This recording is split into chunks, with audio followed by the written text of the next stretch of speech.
আমি গতকালকে একটি ভিডিও দেখলাম, সাজ্জাদ মনি, যিনি এখন নিশাত মনি নামে সবার কাছে পরিচিত, তিনি একটা ইন্টারভিউ দিয়েছেন।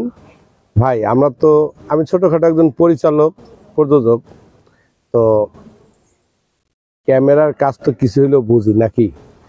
তো একটা জিনিস হাসিরই লাগছে যে উনি কান্না করতেছেন, কান্নার নাই কোনো রিয়াকশন, নাই চোখে জল। তো যার মা মারা গেছে গত 2 বছর, তার মানে 2025 সালে 3 বছর, তিনি তার মাকেই দেখতে যাননি, তার মায়ের পাশে যাই কাঁদেননি।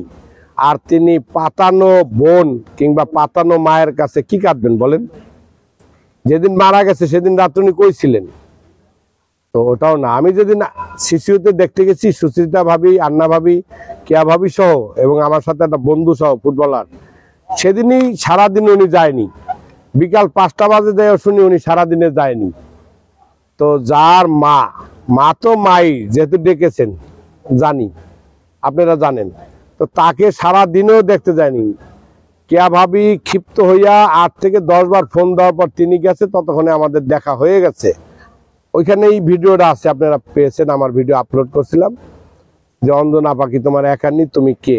তখন উনি ঠান্ডা মাথায় শুইনা ঠুইনা পরে বলছে, আমি বললাম যে তুমি কেন বঙ্গবন্ধু শেখ মুজিব মেডিকেল বিশ্ববিদ্যালয় নিতেছো? পরে বললো মামার টাকা নেই। তখন আমি বললাম এই সম্পদ ওই সম্পদ, তোমার নামে বাড়ি কিনছে এইগুলা। পরে বলছে মামা সব আছে। তাহলে কেন নিতেছো? বললো যে নগদ টাকা নেই। তো নগদ টাকা না থাকলে সে মেডিকেলে নিল। লোকটা সিসিউতে দেখলাম, আমাদের তাকাইলো, কথা বলতারে, যাও যাও পরে কথা হবে।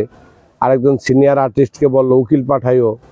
তো সেই লোকটা ওইখান থেকে নেওয়া মাত্রই লাইফ সাপোর্ট একটি রাজ্যে, দ্বিতীয় রাতে তার মৃত্যু। কেউ মেরে ফেলছে এটা বলবো না, কারণ আল্লাহর মাল আল্লাহ নিয়ে গেছে, এটাই বলবো। তবে হ্যাঁ, চিকিৎসার গাফুলাতি ছিল এটা মনির মধ্যে। কারণ প্রথম দিকেই মনি তাকে, আপনাদের সামনে কিন্তু আপনারা ওইভাবে কোশ্চেনগুলো করেন না, এগুলো আমি বিতর্কিত হই। আমি আপনাদেরকে জোর গলায় এখনো বলি যে মনি তার জন্মের সন্তান, মনি তার পাল্লক সন্তান, মনি তার কি বলেন দত্তক নেওয়া সন্তান। আমি একমাত্র জাতির কাছে তুলে ধরছি যে তুমি তার কোনো সন্তানই না। একটা পর্যায়ে কিন্তু সে বলতে বাধ্য হয়েছে আমাকে দত্তক আনছে, বলছে না? আপনারা বলেন, বলছে। কিন্তু নতুন কিছুই নেই, তবে নতুন যা আছে সেগুলো আসলে এই প্রকাশ্যে বলা যাবে না, কারণ আমাদের একজন টিম লিডার আছে, আপনারা জানেন, চলচ্চিত্র শিল্পী সমিতির সিনিয়র সহসভাপতি, সুপারস্টার মুখপাত্র আমাদের এই সাব কমিটির, তিনি হলেন ডিএ তায়েব ভাই। তো উনি আসলে যে কাজের ক্ষেত্রে এতটা গুরুত্ব দেয় এবং মনোযোগ সহকারে কাজ করে, ওনার সাথে আমরা এটা তদন্ত কমিটিতে থাইকা, মানে সাব কমিটিতে থাইকা আমি খুব গর্ববোধ করি যে আসলেই এটা ভালো লোকের সাথে। আজকেও তার অফিসে আমরা লাঞ্চ করলাম এবং এটা নিয়ে অনেক দূর এগিয়ে আসছি। তো আশা রাখি আমরা আপনাদের সামনে, আমাদের এই মুখপাত্র যে নিয়ে আছেন ডিএ তায়েব ভাই, উনি কালকে তো বৃহস্পতিবার, শুক্রবার বাদ দিয়ে শনিবার রোববার আশা করি আপনাদের সামনে আমরা আসতেছি আমাদের সকল সদস্য এবং এই মুখপাত্র জনাব ডিএ তায়েব ভাইকে নিয়ে। আপনারা ভালো কিছু পাবেন বলে আশাবাদী। আর আপাতত আমরা যে তদন্ত রিপোর্ট যা পেয়েছি ওটা একটা লয়ারের কাছে দেওয়া হয়েছে, যে ওটা কোনো ভুল ত্রুটি আছে কিনা, বা কোনো ফাঁকফোকর আছে কিনা, বা কোনো ঘাপলা আছে কিনা। সম্পত্তির আসলে কি পর্যায়ে?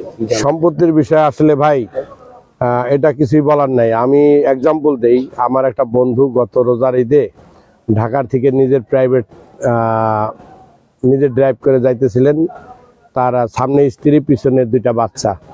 সে ভালো একজন ব্যবসায়ী, ঢাকার শহরে বড় একটা ঠিকাদার, তার কিন্তু অনেক সম্পদ ছিল। কিন্তু একটি দুর্ঘটনা, আমারই মাদারীপুরের কাছাকাছি ভাঙার পরে একটি দুর্ঘটনায় 4 জন জায়গায় নিহত। কিন্তু তার এই সম্পদগুলো কিন্তু ভাতিজা, ভাইগনা, অমুক তমক, ফুপুর ছেলে, অমুকের ছেলে, এরাই ভোগ করতেছেন। তো এই সম্পদ আছে, লোক নেই, আবার লোক আছে, সম্পদ নেই, অনেক আছে। এই অঞ্জনা আপার সম্পদ কি আছে না আছে, থাকলেই আমার কি আর না থাকলেই আমার কি, আমাদের কি কিছুই না। 3.5 হাত ঠিকানা সবার। তবে হ্যাঁ, একটা কথা না বললেই নয়, যা আছে অঞ্জনা আপার বোন রঞ্জনা আপার যা আছে, তার ভাই আছে, তার ভাইয়ের ঘরে সন্তান আছে,